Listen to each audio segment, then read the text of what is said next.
একটা পরিবার যার প্রত্যেকটি সদস্যই আস্তিক, ঈশ্বরকে মন থেকে মানে, তাই তাদেরকে গ্রাম থেকে বের করে দেওয়া হয়। তারা একটা জঙ্গলে থাকতে শুরু করে, জানতো না যে এই জঙ্গলে এক শয়তান জাদুকরী বাস করে। সে নিজের তাণ্ডব চালায়, সবাইকে এক এক করে মেরে ফেলতে শুরু করে। গাইস, আজ আমরা দেখব 2015 সালে মুক্তিপ্রাপ্ত দ্য উইচ মুভিটিকে। চলুন তাহলে। মুভি শুরু হয় 1630 সালে। ইংল্যান্ডের একটা ছোট্ট গ্রাম দেখানো হয়, যেখানে উইলিয়াম ও তার পুরো পরিবার একসঙ্গে থাকে। তারা ধর্মে প্রচণ্ড বিশ্বাসী, জিসাসকে খুব মানে। একদিন চার্চে ধার্মিক বিবাদের কারণে তাদেরকে গ্রাম থেকে বের করে দেওয়া হয়। আশেপাশে দূর দূর অব্দি কোনো গ্রাম নেই, তাই তারা জঙ্গলের পাশেই একটা বাড়ি তৈরি করে থাকতে শুরু করে। সেখানেই ভুট্টার চাষ করে, নিজেদের পেট ভরায়। ডিম এবং দুধের জন্য মুরগি ছাগল পালন করে। উইলিয়ামের পরিবারে তাকে বাদ দিয়ে আরও মোট 6 জন মেম্বার। তার ওয়াইফ ক্যাথরিন, বড় মেয়ে থমাসিন, ছোট ছেলে কেলাব, যমজ ছেলে মেয়ে মার্সি আর জনাস এবং একটা পোষা কুকুরও আছে। বেশ কয়েকদিন পর তাদের আরেকটা বাচ্চা হয়, স্যামুয়েল। তারা প্রতিদিন ভুট্টার ফসল মজুত করে, খাবার খায়, মুরগি ছাগলগুলোর দেখাশোনা করে। তাদের বাড়িতে ফিলিপ নামে একটা ছাগল ছিল। মার্সি আর জোনাস সারাদিন তার সাথে খেলে। অদ্ভুত বিষয়টা হলো, তারা জানায় ফিলিপস নাকি তাদের সাথে কথা বলে। যাই হোক, এই বিষয়টাকে তারা ইগনোর করে। একদিন ক্যাথরিন থমাসিনকে স্যামুয়েলের খেয়াল রাখতে বলে। থমাসিন তার সাথে প্রচুর খেলে, মজা করে। চোখ বন্ধ করে খুলতেই দেখে স্যামুয়েল ভ্যানিশ হয়ে গেছে, দূর দূরাব্দি কোথাও নেই। তারা প্রচুর খোঁজে।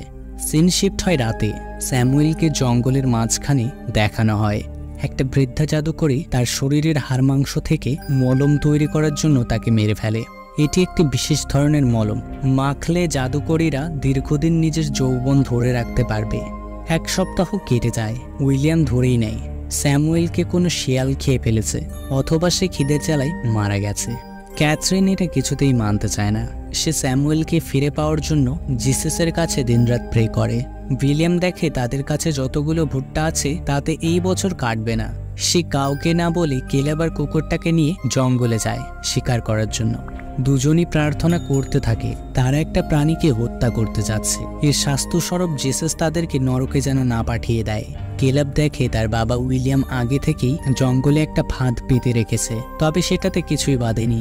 উইলিয়াম একটা বন্দুক বের করে। কেলাব জিজ্ঞেস করে বন্দুকটা কোথা থেকে পেয়েছে। উইলিয়াম জানায় এই বন্দুকটা সৈনিকদের কাছ থেকে নিয়েছে। এর বদলে ক্যাথরিনের প্রিয় চাঁদের গ্লাসটা তাদেরকে দিয়ে দিয়েছে।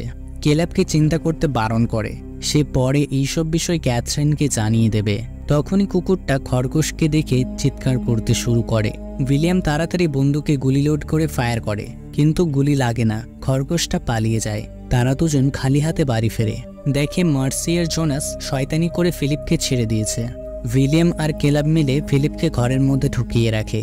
ক্যাথরিন থমাসিনকে বকাবকি করে, সে নিজের ছোট ভাই বোনকে দেখে রাখতে পারে না। শাস্তিস্বরূপ তার বাবা উইলিয়ামের পোশাকগুলো কেচে পরিষ্কার করে আনতে বলে। ক্যাথরিন কেলাবকে জিজ্ঞেস করে তারা দুজন এতক্ষণ কোথায় ছিল। কেলাব মিথ্যে কথা বলে দেয় যে তারা দুজন জঙ্গলে ফল খুঁজতে গিয়েছিল। ক্যাথরিন তাকেও শাস্তি দেয়, বাড়িতে খাবার জন্য জল নিয়ে আসতে বলে। থমাসিন যেখানে কাপড় পরিষ্কার করছে, কেলাব সেখানেই জল নিতে যায়। কিছুক্ষণ পর মার্সি চলে আসে, বলে ফিলিপ আমাকে বলেছে স্যামুয়েলকে কোনো শিয়াল নয়, জাদুকরী তুলে নিয়ে গেছে, আর সেই জাদুকরী হলো থমাসিন। থমাসিন প্রচণ্ড ফ্রাস্ট্রেটেড হয়। বাড়িতে সব কাজ তাকে একাই করতে হয়। তার ছোট ভাই বোন বাস খেলে করে বেড়ায়, শয়তানি করে। তার উপর এইসব। সে তাকে ভয় দেখানোর জন্য চেপে ধরে, মজা করে বলে হ্যাঁ আমিই জাদু করি, এবার আমি তোমার মাথা ছিঁড়ে খাবো। সিন শিফট হয় রাত্রে। তারা সবাই খাবার খাওয়ার আগে প্রে করে। ক্যাথরিন সবাইকে জিজ্ঞেস করে, সে নিজের পছন্দের চাঁদের গ্লাসটা পাচ্ছে না। এর জন্যও সে থমাসিনকেই দোষারোপ করে, কারণ সে বাড়ির সব কাজ করে, জিনিসপত্রগুলো নাড়াচাড়া করে। উইলিয়াম এখন চুপ করে থাকে। তারা খাবার খেয়ে শুয়ে পড়ে। মাঝরাতে সে আর ক্যাথরিন আর্গুমেন্ট করে, ঈশ্বর নিশ্চয়ই তাদের উপর রুষ্ট হয়েছেন, না হলে এত সব অসুবিধা কখনোই ফেস করতে হতো না। তাদেরকে গ্রাম থেকে বের করে দেওয়া হলো, এখন খাবারের অভাব। এইসব কথা কেলাব আর থমাসিন শুনে নেয়। ভোরবেলা কেলাব কাউকে না বলে বন্দুক, ঘোড়া আর নিজের কুকুর নিয়ে বেরিয়ে যাচ্ছিল। তখনই থমাসিনও চলে আসে, জিজ্ঞেস করে সে কোথায় যাচ্ছে। কেলাব বলে, তুমি কাউকে বলবে না, আমি শিকার করতে যাচ্ছি। বড় ছেলে হিসেবে আমাকে পরিবারের জন্য খাবার জোগাড় করতেই হবে। থমাসেন তাকে জঙ্গলে একা ছাড়তে চায় না, এটা প্রচন্ড বিপজ্জনক। সে বলে, তুমি যদি আমাকে সঙ্গে না নিয়ে যাও তাহলে আমি এখনই বাবা মাকে ডাকবো। বাধ্য হয়ে কেলাব তাকে সঙ্গে নিয়ে যায়। কুকুরটা একটা খরগোশ দেখে চিৎকার করতে শুরু করে। কেলাব বন্দুক হাতে তার পিছনে দৌড়ায়। ঘোড়াটা প্রচন্ড ভয় পেয়ে যায়, দৌড়তে শুরু করে। থমাসেন নিজেকে কন্ট্রোল করতে না পেরে নিচে পড়ে অজ্ঞান হয়ে যায়। সময় দুপুর পেরিয়ে সন্ধ্যা হয়ে যায়। বাড়ির লোক তাদের খোঁজাখুঁজি শুরু করে। থমাসেনের জ্ঞান ফিরে আসে। সে বাড়ির কাছাকাছিই ছিল, তাই বাবার ডাক শুনে তাদের কাছে যায়। এদিকে কেলাব সেই খরগোশকে খুঁজতে খুঁজতে জঙ্গলের মাঝখানে পৌঁছে যায়। সে প্রচন্ড ভয় পায়। একদিকে সন্ধ্যা হয়ে যাচ্ছে, অপরদিকে জঙ্গল থেকে কতটা দূরে বাড়ি সেটাও জানে না। সে একটা গুফার মতো ছোট্ট বাড়ি দেখতে পায়। ভিতর থেকে একজন খুব সুন্দর মহিলা বের হন। কেলাব না চাইতেও তার প্রতি অ্যাট্রাক্ট হয়। গাইস, মুভির শুরুতে যে জাদুকরি বললে ভুল হবে, ডাইনি, অর্থাৎ যে ডাইনি স্যামুয়েলকে চুরি করেছিল, ইনি সে। সিন শিফট হয় রাত্রে বাড়িতে। ক্যাথরিন কেলাবের হারিয়ে যাওয়ার জন্য থমাসেনকেই দায়ী করে। উইলিয়াম ডিসাইড করে সে বৃষ্টির মধ্যেই কেলাবকে খুঁজতে জঙ্গলে যাবে। ক্যাথরিন তাকে মানা করে, এতক্ষণে কেলাবের যা হবার হয়ে গেছে, সে যদি যায় তাহলে তারও কোনো বিপদ ঘটবে। উইলিয়াম এখানে স্বীকার করে সেই তার চাঁদের গ্লাস চুরি করে নিয়ে গেছিল এবং সেটার বদলে একটা বন্দুক এনেছিল। ক্যাথরিন প্রথমে তো রেগে যায়, তারপর সবাইকে মাফ করে দেয়, বলে কাল সকালে আমরা কেলাবকে খুঁজতে যাব। সে থমাসেনকে দেখে আসতে বলে। বৃষ্টিতে ছাগল মুরগির কোনো অসুবিধা হচ্ছে নাকি? থমাসেন বাইরে গিয়ে দেখে কেলাব উলঙ্গ অবস্থায় ফিরে এসেছে। সে তাকে ভিতরে নিয়ে গিয়ে শুইয়ে দেয়। সুস্থ হবার জন্য সবাই মিলে ঈশ্বরের কাছে প্রার্থনা করে। পরের দিন সকাল হতেই কেলাব চিৎকার করে, অদ্ভুত সব কথা বলে, যেন কোনো অশুভ শক্তি তার শরীরকে পুরোপুরিভাবে কবজা করে নিয়েছে। কথা বলতে বলতেই তার মুখ বন্ধ হয়ে যায়। উইলিয়াম একটা ছুরি দিয়ে তার দুটো দাঁত ভেঙে মুখ খুলে দেয়। কেলাব রক্ত বমি করে, একটা আপেল মুখ থেকে বেরিয়ে আসে। তারা সবাই বুঝতে পারে এটা কোনো সাধারণ অসুখ না, কোনো ডাইনি কেলাবের ওপর কালো জাদু করেছে। তখনই মার্সি বলে ওঠে, থমাসেনই সেই ডাইনি, একবার সে আমাকে খেয়ে ফেলার চেষ্টা করেছিল। থমাসেন বলে, আমি তো শুধু মজা করে বলেছিলাম, কিন্তু বাড়ির এমন সিচুয়েশন হয়ে আছে কেউ তার কথা বিশ্বাসই করে না। উইলিয়াম তার পরীক্ষা নেই, তাকে ঈশ্বরের নাম উচ্চারণ করতে বলে, যেটা সাধারণত অশুভ শক্তি করতে পারে না। তখনই কেলাব আবারও চিৎকার করে। তারা সবাই ঈশ্বরের কাছে প্রার্থনা করে কেলাবের সুস্থ হওয়ার জন্য। মার্সি আর জোনাস বলে, আমরা প্রার্থনা করতে পারছি না, সব এই থমাসেন ডাইনির জন্যই হচ্ছে। থমাসেন তাদের দুজনকে ধাক্কা দিয়ে দূরে সরিয়ে দেয়। তারা পড়ে থেকে এমন ভঙ্গি করে যেন মারাই গেছে। দেখতে দেখতে কেলাবও মারা যায়। ক্যাথরিন বাস কাঁদে।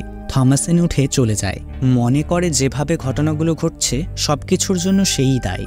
এই পরিবারে আর এক মুহূর্তও থাকলে তার মা বাবারও প্রাণ চলে যাবে। উইলিয়াম তাকে আটকায়, বলে তুমি কোথাও যেতে পারবে না, আমি তোমাকে চার্চে নিয়ে যাব। প্রেস্টরা তোমার ভেতরকার অশুভ শক্তিকে বের করবে। তুমি শয়তানের সঙ্গে হাত মিলিয়েছ, ঈশ্বর তোমাকে নরকে পাঠাবেন। থমাসেন বলে, বাবা তুমি কেন বুঝতে চাইছো না, আমি কারো ক্ষতি করিনি। মার্সি আর জোনাসের মধ্যেই অশুভ শক্তি আছে। তারা দুজন আর ফিলিপ একে অপরের সাথে কথা বলে। কোনো সাধারণ মানুষের পক্ষে সম্ভব ছাগলের ভাষা বোঝা? সবাই জানে কোনো পরিবারে সংকট সবসময় একটা ছাগলের রূপেই আসে, আর ফিলিপই হলো সে যে এই পরিবারটাকে ধ্বংস করছে। মার্সি আর জোনাস তো শুধু তার সাথ দিচ্ছে। উইলিয়াম তাকে নিয়ে ভিতরে যায়, একটা কুড়াল বের করে জোনাসের গলা চিপে ধরে বলে, যদি এর মধ্যে অশুভ শক্তি থাকে তাহলে আজ আমি এই কুড়াল দিয়ে কেটে ফেলবো। তখনই জোনাসের মার্সি চিৎকার করে ওঠে, অর্থাৎ তারা মারা যায়নি, নাটক করছিল। উইলিয়াম রেগে যায়। সে তাদের তিনজনকেই ফিলিপের ঘরে ঢুকিয়ে দরজা সিল করে দেয়, বলে ফিলিপের মধ্যে অশুভ শক্তি আছে তাই না, তাহলে আজ রাত তোমরা তার সাথেই থাকো, কাল সকালেই বোঝা যাবে কার মধ্যে কি আছে। থমাসেন মনে করে মার্সি আর জোনাসই উইচ অর্থাৎ ডাইনি, আবার তারা দুজন মনে করে থমাসেনই ডাইনি। এই রকম ধারণা নিয়েই তারা একে অপরের থেকে ভয়ে ভয়ে থাকে। সিন শিফট হয় মাঝরাতে। একটা ডাইনি ফার্মে ঢুকে পড়ে, জীবিত ছাগলগুলিকে ছিঁড়ে খেতে শুরু করে। তার মন ভরে না, মার্সি আর জোনাসকেও খেয়ে ফেলে। এদিকে ক্যাথরিন শব্দ পেয়ে ওঠে, দেখে কেলাব স্যামুয়েলকে কোলে নিয়ে বসে আছে। ক্যাথরিন তাদেরকে দেখে খুব খুশি হয়, জড়িয়ে ধরে। কেলাব বলে, আমরা মাঝের মধ্যেই তোমার সাথে দেখা করতে আসব। তখনই স্যামুয়েল কাঁদতে শুরু করে। ক্যাথরিন বুঝতে পারে তার খিদে পেয়েছে। সে নিজের স্তন থেকে তাকে দুধ পান করায়। গাইস, এটা তো ছিল ক্যাথরিনের পার্সপেক্টিভের view, but as an audience আমরা দেখি একটা কাক তার স্তনের মাংস ঠুকরে খাচ্ছে। আসলে শয়তান তার উপর জাদু করেছে, তাই সে এইসব হ্যালোসিনেট করছে। সিন শিফট হয় পরের দিন সকালে। উইলিয়াম বাইরে বেরিয়ে দেখে ফিলিপের ঘর ভাঙা, থমাসেন শুয়ে আছে, মার্সি আর জনস কোথাও নেই। তখনই ফিলিপ এসে তাকে ঢিস মেরে ফেলে। থমাসেন চিৎকার করে ওঠে, সে প্রচন্ড শকে আছে। রাত্রে কি হয়েছে কিছুই জানে না। ক্যাথরিন এসে তার গলা চিপে ধরে, বলে তুই ডাইনি, এত কিছু হয়ে গেল তাও তোর কিছুই হয়নি। সবাই এক এক করে নিজের প্রাণ হারালো, কিন্তু তুই বারবার বেঁচে গেছিস, তুই আসল শয়তান। থমাসেন হাতের কাছে একটা ছুরি পায়, নিজেকে বাঁচানোর জন্য ক্যাথরিনকে মেরে ফেলে, তারপর প্রচন্ড কাঁদে। নিজেকে প্রশ্ন করে, এক এক করে সবাই মারা গেল, তবুও আমি কেন বেঁচে আছি। সে ঘরের মধ্যে যায়, চেয়ারের উপর বসে ঘুমিয়ে পড়ে। একদম সন্ধ্যাবেলায় জাগে, ফিলিপের ঘরে যায়, তাকে জিজ্ঞেস করে, তুমি মার্সি আর জনাসের সাথে যেভাবে কথা বলতে আমার সাথেও কথা বলো। ফিলিপ জিজ্ঞেস করে, তুমি কি চাও? তুমি কি গোটা দুনিয়া ঘুরতে চাও? অসীম শক্তির মালিক হতে চাও? দীর্ঘদিন বাঁচতে চাও? থমাসেন বলে, হ্যাঁ, আমি এই সব কিছু চাই। ফিলিপ তার সামনে একটা বই রাখে, সাইন করতে বলে। আসলে এই বইটাতে সাইন করার মাধ্যমে সে শয়তানের সঙ্গে একটা ডিল করবে। শয়তান তাকে শক্তি দেবে, একটা উইচ অর্থাৎ ডাইনি বানাবে, বদলে তাকে প্রচুর হত্যা করতে হবে, যেমনটা ডাইনিরা করে। তাহলে শয়তান আরও শক্তিশালী হতে পারবে। থমাসেন সবকিছুতেই এগ্রি করে। তারপর সে উলঙ্গ হয়ে জঙ্গলের দিকে যেতে শুরু করে, যেমনটা ফিলিপ তাকে বলে। সে জঙ্গলের মাঝখানে পৌঁছয়, যেখানে আরও কয়েকজন উইচ একটা রিচুয়াল পারফর্ম করছিল। থমাসেন তাদের জয়েন করে। রিচুয়াল শেষে সবাই হাওয়ায় ভাসতে শুরু করে।